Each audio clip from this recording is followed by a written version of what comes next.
Hi, எல்லாம் எப்படி இருக்கிறீங்க? எல்லாருக்கும் வணக்கம். வாங்க, இன்றைக்கி செட்டிநாடு வெள்ளை குழிப்பணியாரம் செஞ்சிடலாம்.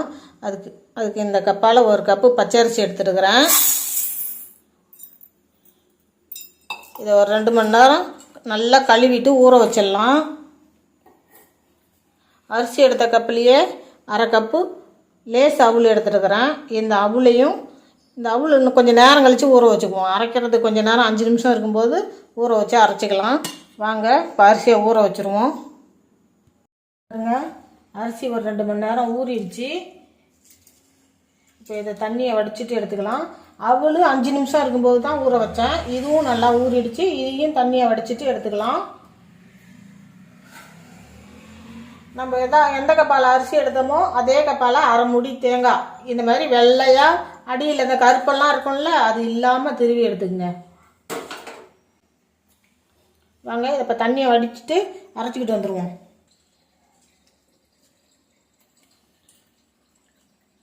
எல்லாத்தையும் அப்படியே ஒன்றா கலந்து அரைச்சிடலாம்.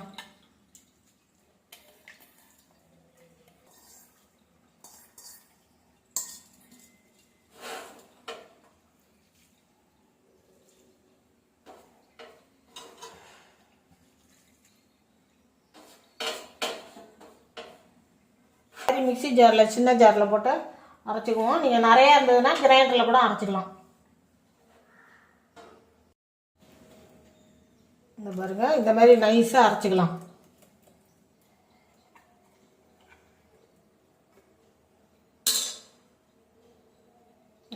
இந்த மாதிரி நைஸாக அரைச்சிக்கலாம். பாருங்க, எல்லா மாவையும் அரைச்சிக்கிட்டு வந்துட்டேன்.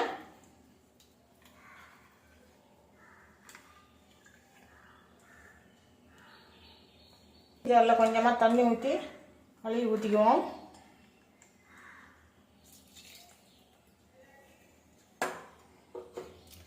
இந்த மாவுக்கு தேவையான கல் உப்பு போட்டுக்கலாம்.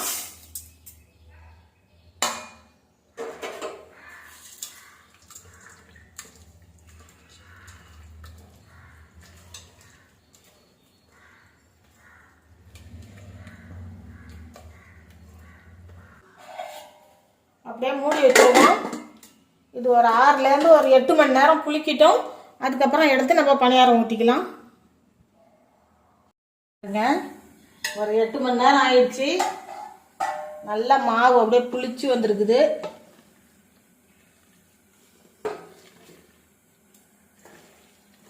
நல்லா கலந்து விட்டுக்கலாம்.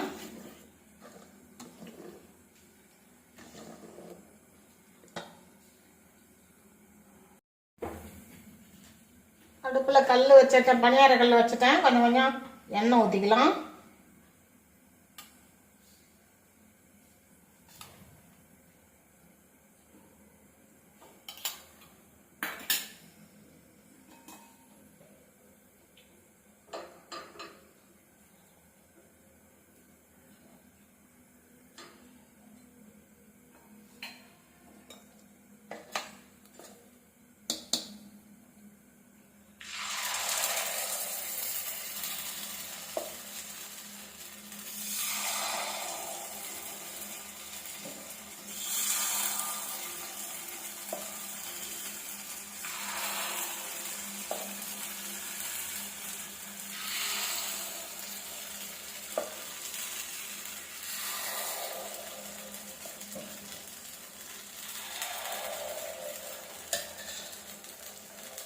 அடுப்பு மீடியம் ஃப்ளேம்லேயே இருக்கட்டும்.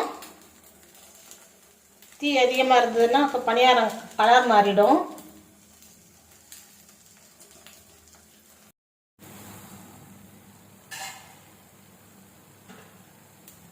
பாருங்க, நல்லா பாதி குழி தான் ஊற்றினேன். எப்படி அப்படியே உப்பி வந்திருக்குது பாருங்க. இதில் நான் ஈஸ்டோ சோடா உப்போ எதுவுமே போடலை.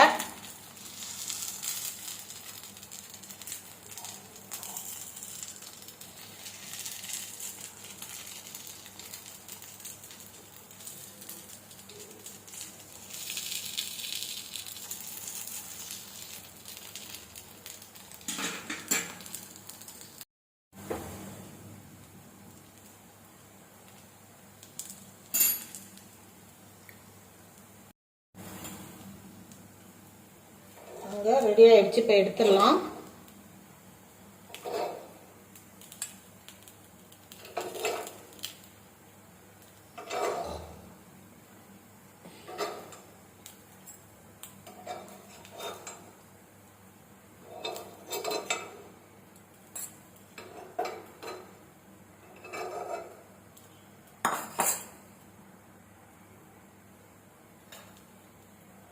இதே மாதிரி இருக்கிற மாவெல்லாம் அதே மாதிரி ஊற்றிக்குவோம்.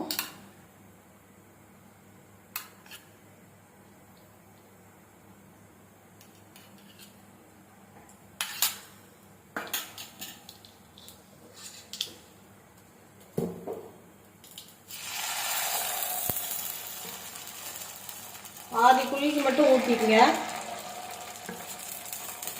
மீதி நல்லா மேலே அப்படியே எலும்பி வரும்.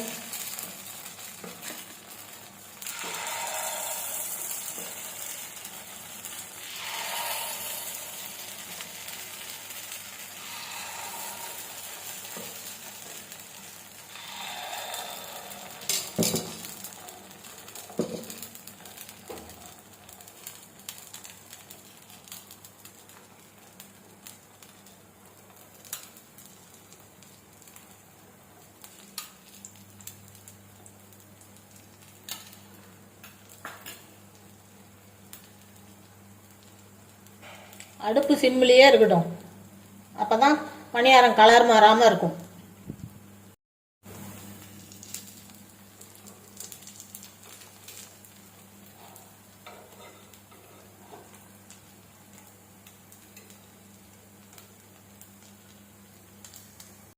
சூப்பராக செட்டிநாடு ஸ்பெஷல் வெள்ளை குழி பணியாரம் ரெடி ஆகிடுச்சு. இதில் நான் எதுவுமே கலக்கலை. சோடா உப்போ ஈஸ்ட்டு எதுவும் கலக்கலை. பாருங்கள், சூப்பராக இருங்க.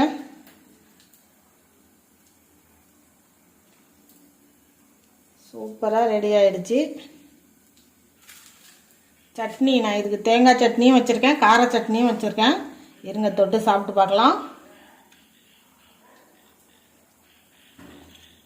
2 சட்னியுமே சூப்பராக இருக்குது. நீங்களும் இதே மாதிரி செஞ்சு சாப்பிட்டு பாருங்கள். சாப்பிட்டு பார்த்துட்டு எப்படி இருக்குன்னு எனக்கு கமெண்ட்டில் சொல்லுங்கள். இந்த வீடியோ பிடிச்சிருந்தால் மறக்காமல் ஒரு லைக் பண்ணுங்கள்.